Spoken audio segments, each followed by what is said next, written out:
नमस्कार बच्चों, हम पढ़ रहे हैं कविवर हरिवंश राय बच्चन को, जिनकी 2 कविताएं हैं आत्मपरिचय, जिनकी उस कविता की व्याख्या पूरी हो चुकी है, और उनका एक गीत है निशा निमंत्रण, जिसका कुछ अंश यहाँ पर दिन जल्दी जल्दी ढलता है नामक शीर्षक के अंतर्गत लिया गया है।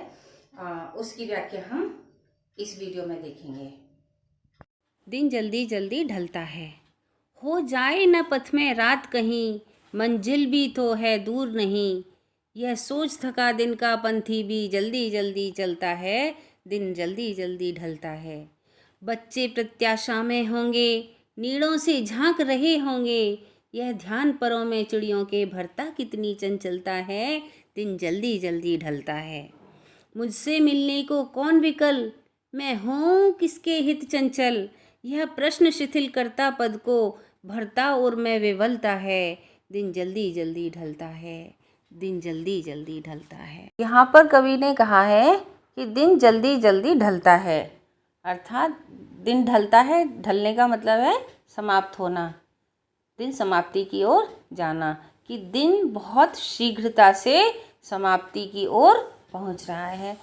तो यानी संध्या समय नज़दीक आ रही है बहुत शीघ्रता के साथ में।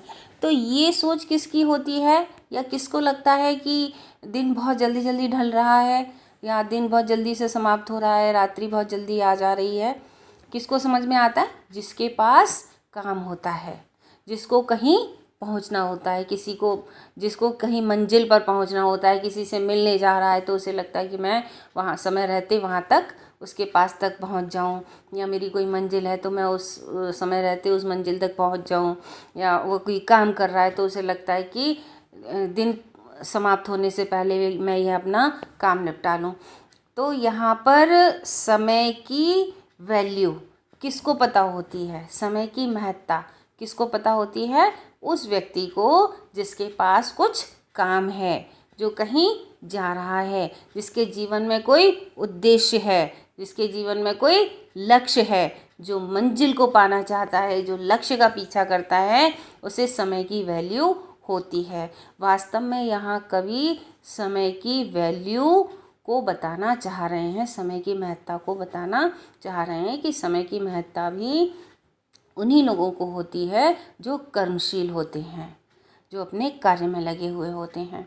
उनको तो नहीं हो सकती ना, जो बिल्कुल ठलुए हैं, जिन पे कोई काम नहीं है, जिसके पास कोई काम नहीं है, उसे क्या फर्क पड़ता है कि सुबह हो गई, दोपहर हो गई, रात हो गई, उसे तो कोई काम पूरा करना ही नहीं है। जो कहीं जा ही नहीं रहा है ना, जिसका कोई उद्देश्य ही नहीं है, जिसको किसी लक्ष्य की प्राप्ति ही नहीं करनी है, तो उसको समय की महत्ता भी नहीं पता होती है। तो समय की वैल्यू भी उसी को पता होती है जो कि काम करता है। तो यहाँ पर कवि ने यही संदेश दिया है कि समय की वैल्यू को पहचानें। तो हम इस गीत को 4-4 पंक्तियों के माध्यम से समझेंगे, इसकी व्याख्या को देखेंगे। पहली 4 पंक्तियाँ देखें। हो जाए न पथ में रात कहीं, मंजिल भी तो है दूर नहीं। यह सोच थका दिन का पंथी भी जल्दी जल्दी चलता है, दिन जल्दी जल्दी ढलता है। पथ मतलब रास्ता, पंथी राही या यात्री या मुसाफिर, कुछ भी कह सकते हैं। ढलता मतलब समाप्त होना, अंत होना। ठीक है। तो यहाँ पर कवि कह रहे हैं कि, कवि कौन? हरिवंश राय बच्चन जी यहाँ कह रहे हैं कि जो लोग लक्ष्य के साथ जीते हैं, अपने लक्ष्य को पाना चाहते हैं, उनके लिए समय कम पड़ जाता है।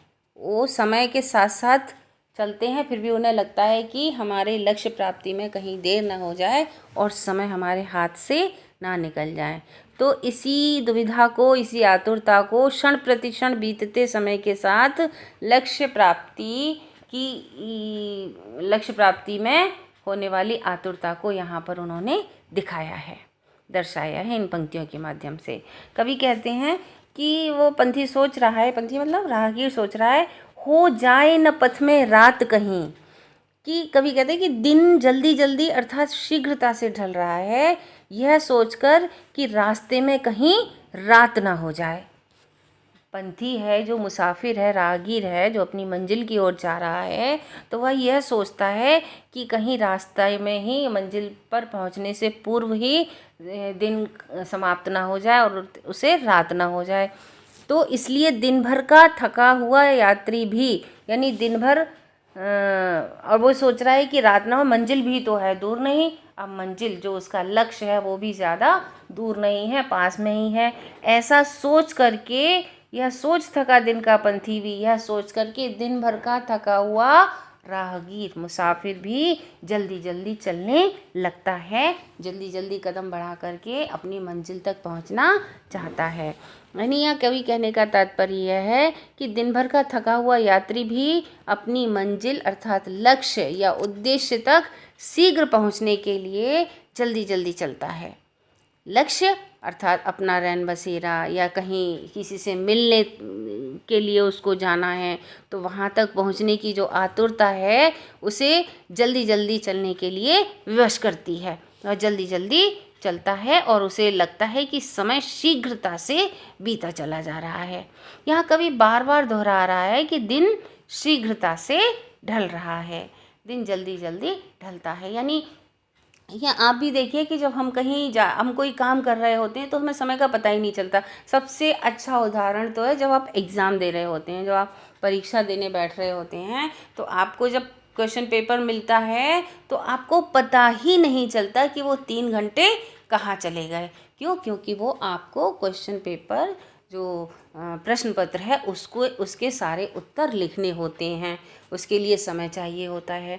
तो इसी तरह से जब हमारे पास कोई लक्ष्य होता है, कोई उद्देश्य होता है, तो समय कहाँ बीत जाता है पता ही नहीं चलता। तो इसलिए यहाँ पर समय की महत्ता बताई है उन लोगों के लिए जिनके जीवन में एक उद्देश्य होता है, जिनके जीवन का कोई लक्ष्य होता है।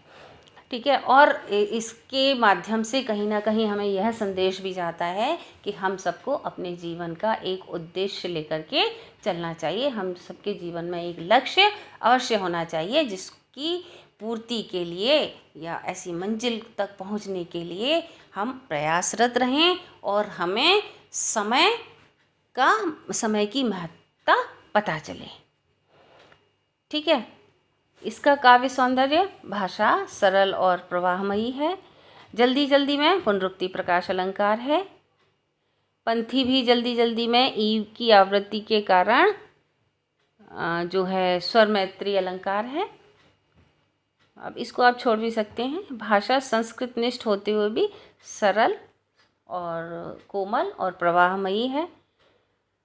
और जो है जल्दी जल्दी का प्रयोग मन की व्याकुलता को सहज ही प्रकट करने के लिए किया गया है। अगली पंक्तियाँ देखें। बच्चे प्रत्याशा में होंगे, नीड़ों से झांक रहे होंगे, यह ध्यान परों में चिड़ियों के, भरता कितनी चंचलता है, दिन जल्दी जल्दी ढलता है।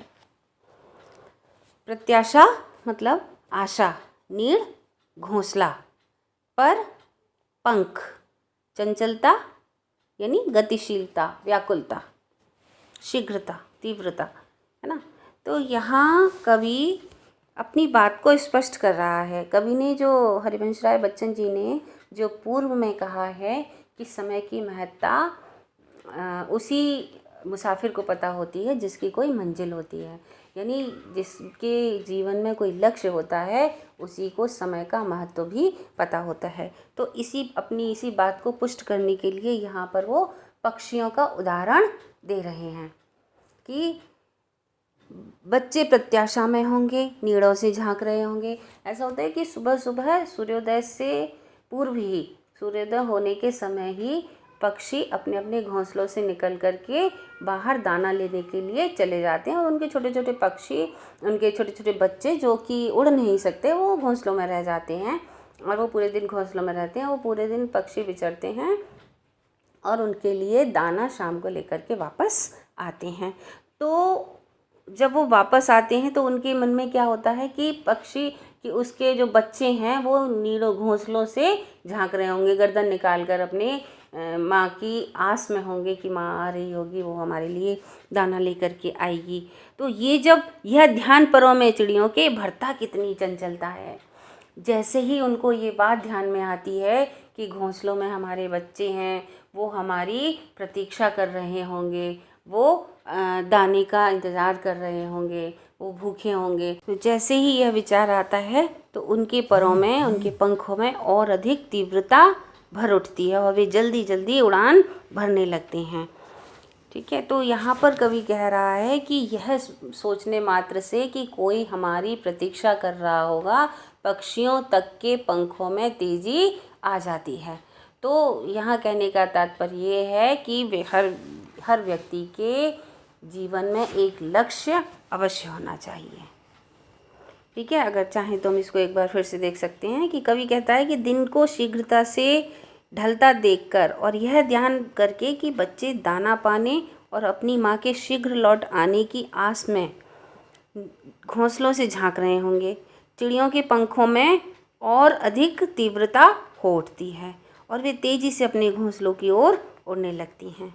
कवि फिर से कहते हैं कि समय जल्दी जल्दी बीत रहा है, शाम जल्दी से आने वाली है। बीतते समय के साथ शीघ्रता से उड़कर अपने घोंसलों की ओर वापस लौटती चिड़ियों के पंखों की चंचल गति कवि को अत्यंत प्रभावित करती है। यानी पक्षियों के पंखों की जो चंचलता है, जो तीव्रता है, उसकी जो उड़ान है, पक्षियों की जो उड़ान है, उससे कवि बहुत प्रभावित होता है। क्योंकि कहीं ना कहीं कवि जो कहना चाह रहे हैं वह बात इससे पुष्ट होती है। कवि कहना चाह रहे हैं कि हर व्यक्ति के जीवन में एक लक्ष्य होना चाहिए, हर व्यक्ति का एक प्रियजन होना चाहिए, जिसके पास लौटने की उसको चाह हो और उसको समय की वैल्यू पता हो। ठीक है, इसका काव्य सौंदर्य देखें। संस्कृत निष्ठ भाषा है लेकिन सरल और कोमल है, अभिव्यक्ति की सरलता है और मार्मिक बिंबों के द्वारा भावों की अभिव्यक्ति हुई है। ठीक है, तो ये दिन जल्दी जल्दी ढलता है की व्याख्या है। शेष कार्य हम अगले वीडियो में देखेंगे। ठीक है, तब तक के लिए नमस्कार।